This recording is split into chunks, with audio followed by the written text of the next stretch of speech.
안녕하세요. 위코노 웨이브입니다. 여러분, 지금 이 순간에도 전 세계 어딘가에서 수천 개의 컴퓨터가 동시에 같은 장부를 기록하고 있습니다. 누군가 이 장부를 위조하려 한다면 전 세계 수천 개의 서버를 동시에 해킹해야만 합니다. 사실상 불가능한 일이죠. 이것이 바로 블록체인의 본질입니다.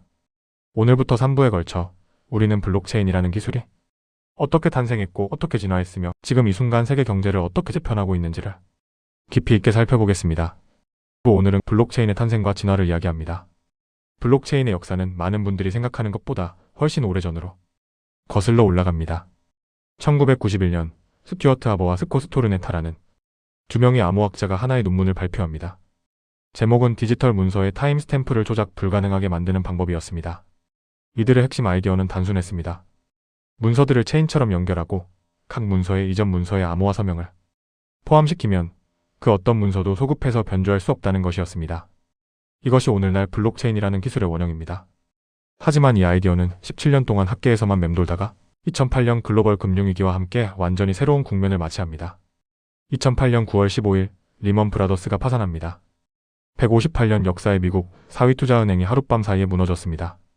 전 세계 금융시장이 공황에 빠졌고 수십 년간 너무 커서 망할 수 없다고 여겨졌던 월가의 금융신화가 산산조각 났습니다. 바로 그 직후 2008년 10월 31일 사토시 나카모토라는 정체불명의 인물 혹은 집단이 하나의 9페이지짜리 논문을 인터넷에 공개합니다. 이 논문이 담고 있는 핵심 메시지는 명확했습니다. 은행이 필요 없다. 중앙기관이 필요 없다. 개인 대 개인으로 돈을 주고받을 수 있는 새로운 시스템을 만들겠다. 그리고 2009년 1월 3일 최초의 비트코인 블록, 이른바 제네시스 블록이 생성됩니다. 이 첫 블록 안에는 의미심장한 메시지가 새겨져 있었습니다. 타임즈지 2009년 1월 3일 재무장관, 두 번째 은행구제금융 직전. 이것은 단순한 기술적 실험이 아니었습니다.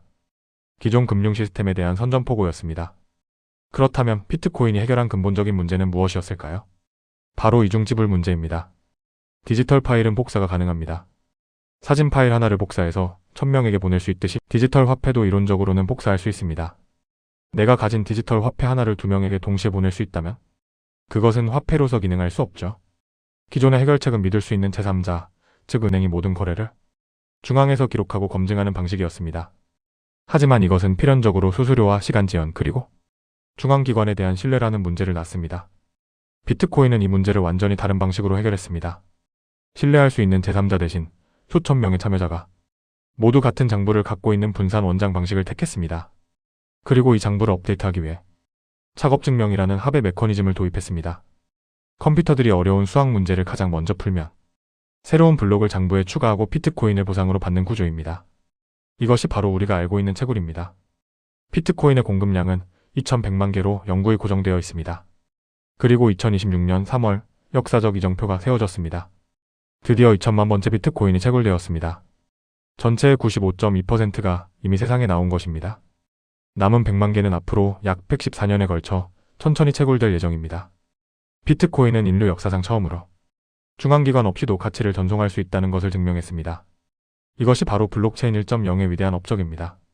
비트코인이 돈을 탈중앙화했다면 이더리움은 계약을 탈중앙화하려 했습니다. 2013년 19살의 러시아계 캐나다인 비탈릭 부테리는 비트코인의 잠재력을 인정하면서도 한계를 느꼈습니다. 비트코인 블록체인은 화폐 거래에 특화되어 있었고 그 이상의 복잡한 프로그램을 실행하기에는 너무 단순했습니다.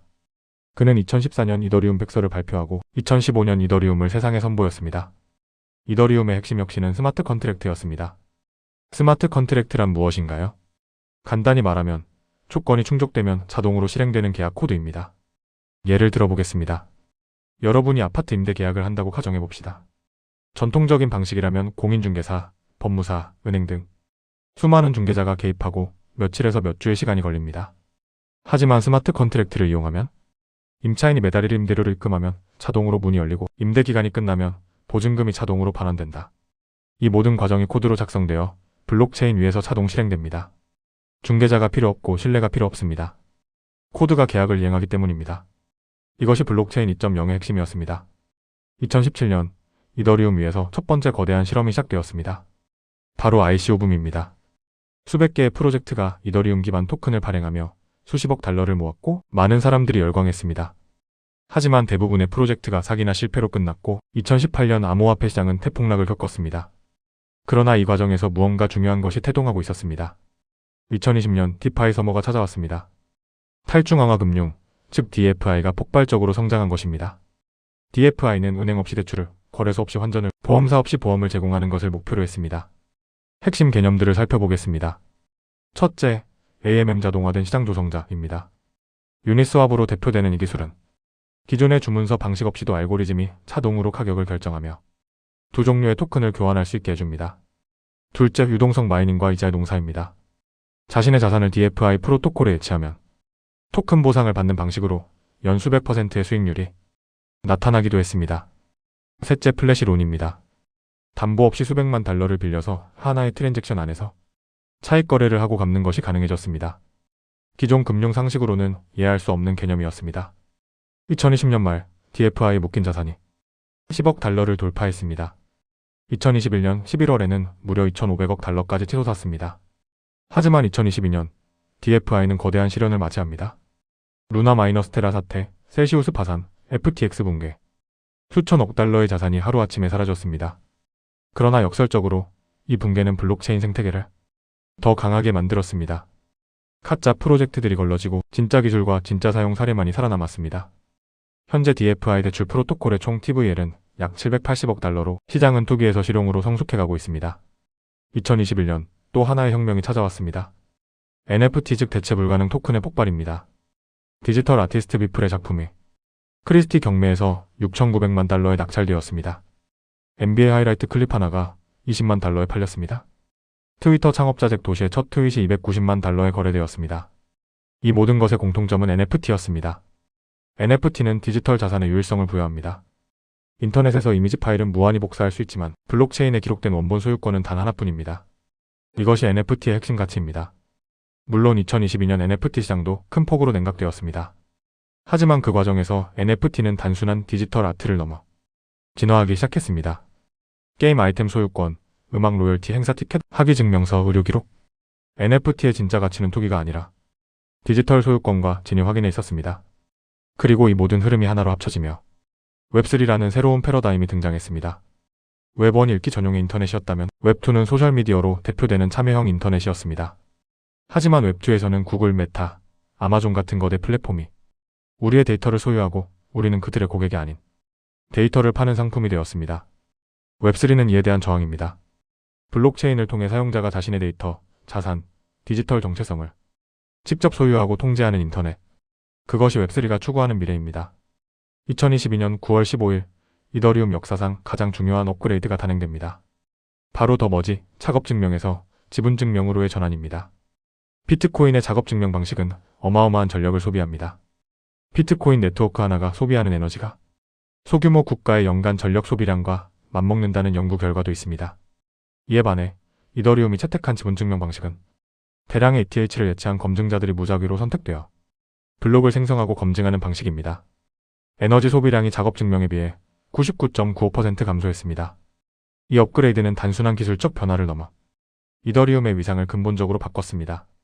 환경적 지속 가능성, 더 높은 확장성, 그리고 스테이킹을 통한 기관 투자 친화적 구조. 이것이 오늘날 이더리움이 전 세계 기관들의 신뢰를 받는 핵심 이유 중 하나입니다. 그렇다면 2026년 현재 블록체인 생태계는 어떤 모습일까요? 비트코인은 디지털 금으로, 이더리움은 글로벌 스마트 컨트랙트 플랫폼으로 그 위상이 확고해졌습니다. 솔라나는 초당 6만 5천 건의 트랜잭션을 처리할 수 있는 고속 블록체인으로 DFI와 NFT 시장을 이끌고 있습니다. 이더리움의 느린 처리 속도와 높은 수수료를 해결하기 위해 등장한 것이 레이어 2 솔루션입니다. ARBITRUM, 아프터미전, 팔리간, GKSYNC 등 이더리움 위에서 더 빠르고 저렴한 트랜잭션을 가능하게 합니다. 특히 영지식 증명 롤업 기술은 대량의 거래를 오프체인에서 처리하고 그 증명값만 메인체인에 기록함으로써 보안성을 유지하면서 처리 속도를 수백 배 높이는 2026년 가장 주목받는 기술 혁신 중 하나입니다. 전체 암호화폐 시가총액은 현재 2.54조 달러로 금 시가총액 약 18조 달러의 약 14%에 해당합니다. 10년 전 수십억 달러에 불과했던 것과 비교하면 상상을 초월하는 성장입니다. 지금까지 블록체인의 탄생과 진화를 살펴보았습니다. 1991년 암호학 논문에서 시작해 2008년 비트코인의 탄생, 2015년 이더리움의 스마트 컨트랙트, 2020년 DFI 폭발, 2021년 NFT 혁명, 그리고 2026년 현재까지 블록체인은 단순한 화폐 시스템을 넘어 글로벌 금융 인프라를 재편하는 기술로 성장했습니다. 하지만 이것은 서막에 불과합니다. 다음 제2부에서는 DFI가 전통 금융을 어떻게 위협하고 있는지, 스테이블 코인이 왜 달러 패권의 핵심 변수가 되었는지, 그리고 전 세계 49개국이 준비 중인 CBDC가 무엇인지를 깊이 있게 파헤쳐 보겠습니다. 구독과 좋아요는 이코노 웨이브가 더 좋은 콘텐츠를 만들어 나가는 가장 큰 힘이 됩니다. 이코노 웨이브였습니다. 감사합니다.